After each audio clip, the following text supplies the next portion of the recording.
issues in the Jacoby Street, 44th Street, Harding Brown, Lee Court area, Boyden Avenue. And then we'll give you a little update on what's being proposed for the PSE&G site, and also talk about some other things that are happening in that area. We invite your questions. First we'll have our engineer come up. He'll go through some of the charts he has and some of the information on 44th Street and some of the speed humps we've put in. This meeting is one of a series of meetings we've had now for the last maybe 4 or 5 years of bringing people together in the area, trying to address some of the concerns. Resulted in having an information fair there. We put speed humps there. We've assigned additional police officers in that area. So we've done a number of things to try to, we fixed up 44th Street, put some new lights in the area. So we've done a number of things to try to increase the security and the sense of safety there. So we want to continue that process, and tonight's meeting is part of that. Just on the 44th Street, we have, I guess it's 3 months we did it? 2 months, and then 2 more months, right? Yeah.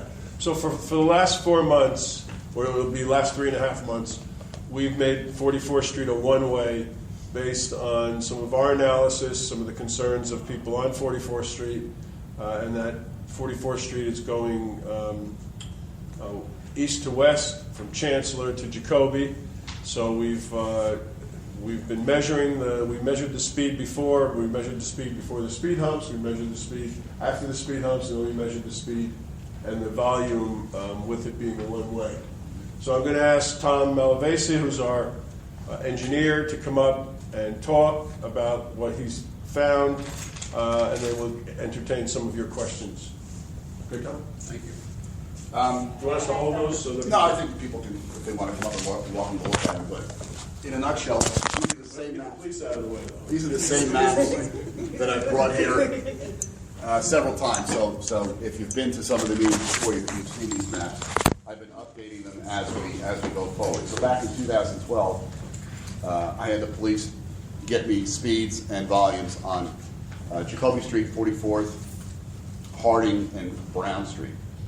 Before we put the humps in, and then after we put the humps in. And we found significant reductions in speed, a good number of reduction in the number of vehicles that used the streets.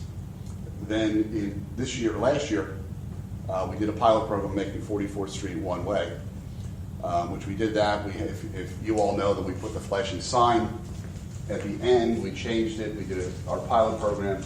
30 days into the 60-day trial, I had the police monitor the traffic for me again to see how many cars, what the speeds were after people got used to the speed humps after 2 years, and see what it did to the volumes.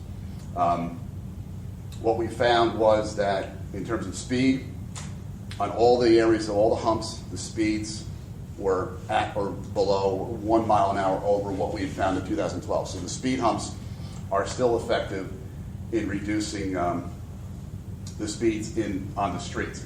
What we found at 44th Street, for obvious reasons, was the traffic was pretty much cut in half or less because cars are only going one way, so you're only counting traffic in one direction. And if you look at how many, I totaled up the total number of trips, average number of trips per day. In October 2012, before we put the speed humps in, we had 13,000 cars that we counted. Average daily traffic. After the humps, we were at 11,500. So there was a reduction of 2,000 trips per day, people deciding to go a different way. Since we did the 44th Street change, it did affect the traffic patterns, and we were down to 7,000 trips a day.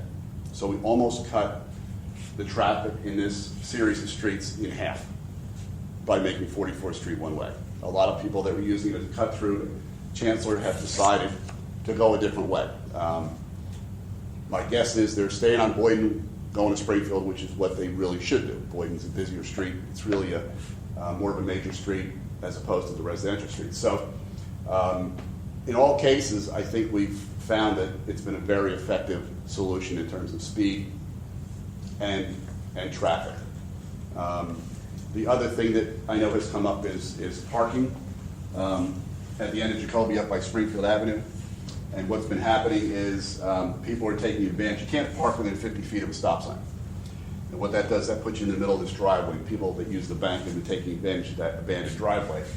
So what we're going to do is I've asked Public Works to post a no parking here at corner sign to keep this side of the street clear. So both sides of the street near the bank will be signed for no parking. So hopefully folks will honor that. So in a nutshell, I recommended to the governing body, subject to us coming here and talking to you folks and see what you think, that this is a positive effect on the neighborhood. It's reduced the speeds, it's reduced the volumes. I don't know if you've seen a visual sense, anybody's seen a sense of what's happened, but from the numbers I've gathered through the police department, we've cut the traffic just about in half out here. So I think overall it's a positive. It's been a positive thing for the neighborhood. And before we get questions for Tom, I was going to ask the chief if he could give his analysis of the change and what you all have been finding, and when we brought to your attention some of the problems up at the corner, what your response was.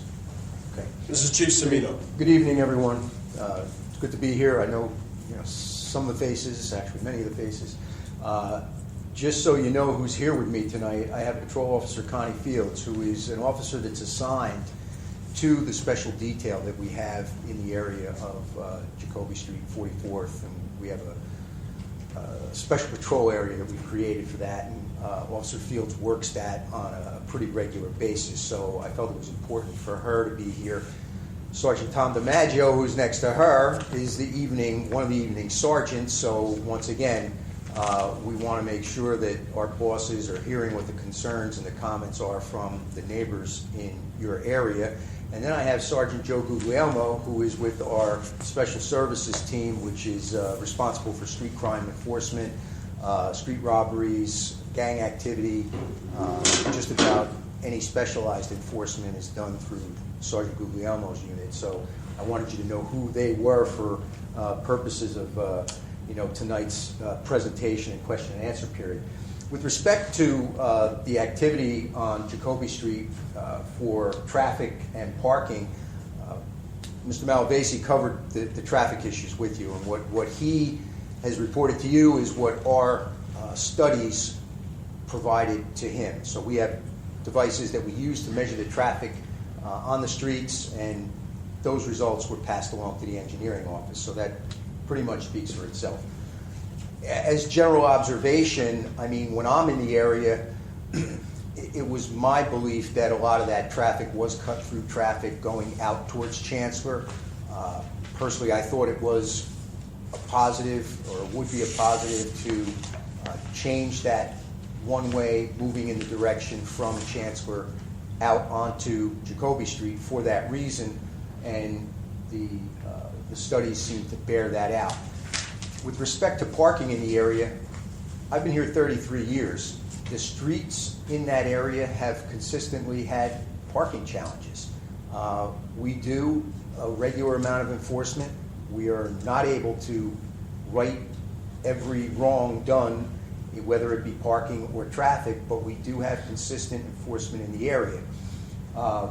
In looking back at our traffic flows and traffic accidents, we've had, I think, 3 accidents on Jacoby Street over the prior year period before the one-way was put into place. Since that time, we have had no accidents on the intersection, and I believe it was 1 accident only on the street since the changeover to the one-way. So we do not see that as being a negative effect or causing a safety hazard with respect to traffic. With respect to the parking, based upon the one complaint that we had most recently, we initiated multiple checks. We had the officers doing repetitive checks of the area, and 6 summonses were issued over a period of about 30 days. So something in the order of about 45 checks were made, and 6 summonses were issued. We do recognize that people will encroach, as Mr. Malavasi said, in these areas because the bank is a busy place. So we do have times that we know we're going to have parking that's illegal, people are trying to get in and get out. We do the best we can to try to keep that in compliance as much as we can, but we also recognize that there are going to be times when people are encroaching on either a stop sign or in a no parking area, and we hope that the public will alert us. If you see it before we do, by all means, give us a call, because we want to be able to come down and correct that, whether it be through a summons or an advisement, whatever the case may be. And that's essentially where we're at. So let's see about 44th Street. I know some of you live on 44th Street. Some of you don't live on 44th Street and have had some concerns about it. So let's see if anyone has any questions or any comments they'd like to make about the pilot project that we've undertaken. Good. Yes. I still have safety concerns about that intersection because a couple of times going down there and with cars parked on both sides and people trying to get out of the bank lot, people trying to get into the bank lot, almost got hit a couple times. Okay, so I'm forced to go down to Springfield, okay, or I'm forced to go another way into Irvington. Now, there's people that didn't show up tonight who voiced their opinion against this because they go Jacoby to Springfield every day. But unfortunately, they haven't shown up. So, you know, I'm voicing my opinion. I'm speaking for my wife. I'm speaking for my daughter. And Sean, okay, he has the same problem. The thing to me is, if it wasn't what I view as a safety hazard, and that section of Jacoby being narrow, I wouldn't challenge it at all. Because if you remember, in the beginning, I was for trying a one-way on 44th. I was even in line with Wendia on, you know, maybe even blocking 44th off completely, if it helped with anything, with crime or whatever. But from where I'm sitting and what I see, and especially when the bank is open, I see a safety hazard. And that's what my concern is. And that section of Jacoby is narrow. And even now, with the snow and people trying to park, you've got a hazard. So that's why I have an objection to it. Okay. Anyone want to speak in addition? Anybody else want to speak about it? Because we're trying to gather information to make a determination whether to continue this or not. I know some folks on 44th Street who couldn't be here tonight. I went door to door, and before it started, everyone was in favor of it, except for one. Yes. Yes, I live in the corner, Jacoby and Boyden. I got the same concern with Bill. Whenever I go to Springfield Avenue, it takes me like 10 minutes because there's no way to go. There's so many cars over there parked both ways, and plus the bank is open, people coming out. You got to stay for a long time before you get to Springfield Avenue. And when you get to Springfield Avenue, there's only one way to go. Springfield, you know, it's not a traffic. It's a highway. Okay. Anybody on 44th Street want to say anything?